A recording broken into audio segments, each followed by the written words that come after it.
पुण्यात्माओं, इतनी सी बात है।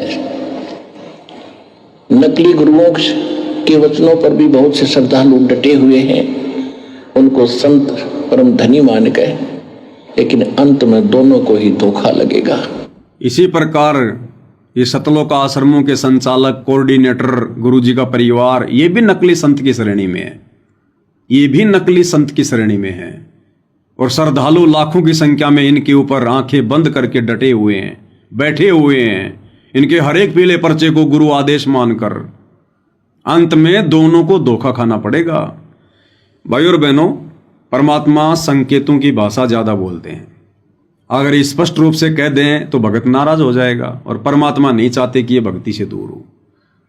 जैसे गुरुदेव हमें सत्संगों में बताते हैं, सुनाते हैं कि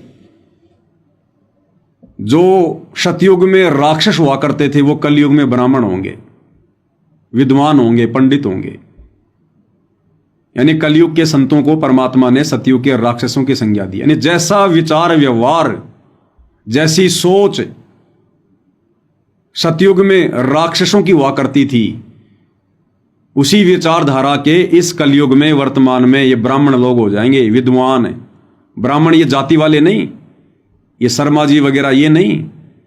ब्राह्मण का मतलब होता है जो गुरु पद पर है या जो लोगों का आध्यात्मिक मार्गदर्शन करता है, उसको कहते हैं गुरु, ब्राह्मण, पंडित। अब भाई और बहनों, वो हैं कौन वास्तव में? काल कहां पैदा करेगा, कहां भेजेगा? सतगुरु रामपाल जी की बगिया में संगत माही कुसंगत उपजे, जैसे बण में बास, आप घिस घिस आग लगा देकर बनखंड का भी नाश।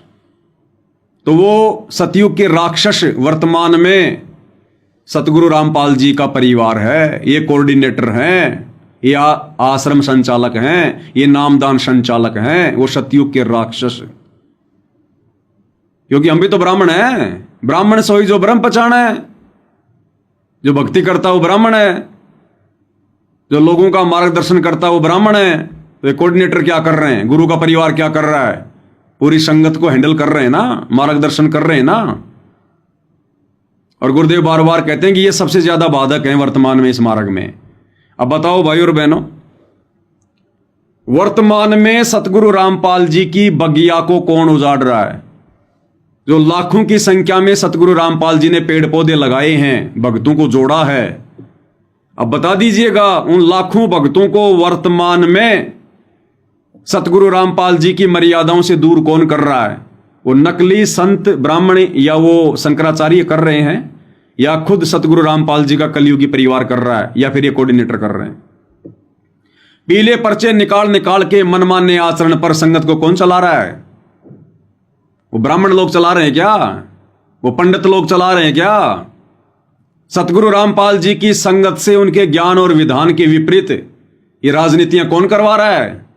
ये आचार्य शंकराचार्य करवा रहे हैं क्या? ये कलयुग के ये पंडित करवा रहे हैं क्या? ब्राह्मण करवा रहे हैं क्या? तो ये हैं वो असल में सतयुग के राक्षस, जो इस काल ने सतगुरु रामपाल जी के परिवार में पैदा कर दिए, इनके रिश्तेदारियों में पैदा कर दिए, कोऑर्डिनेटरों के रूप में पैदा होकर और उनकी बाग को उजाड़ने के लिए आ गए। क्योंकि आपकी आंखों के सामने भाई और बहनों, आज देवकी नंदन ठाकुर आकर, अनिरुद्धाचार्य आकर, या चारों शंकराचार्य आकर कोई पीले पर्चे नहीं निकाल रहे। ये शंकराचार्य, ये नकली संत महात्मा संगत को राजनीति नहीं करवा रहे, गुंडों की सीबीआई जांच का समर्थन नहीं करवा रहे संगत से।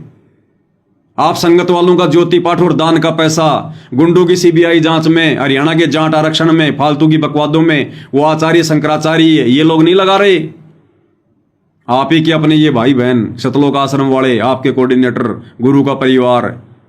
तो कौन है वो कलयुग के ब्राह्मण जो सतयुग में राक्षस थे? क्योंकि सबसे ज्यादा नुकसान तो सतगुरु रामपाल जी के मार्ग को इन आश्रम वालों की तरफ से पहुंच रहा है, उनके परिवार की तरफ से, इन कोऑर्डिनेटरों की तरफ से। तो ये हैं वो रियल में सतयुग के राक्षस।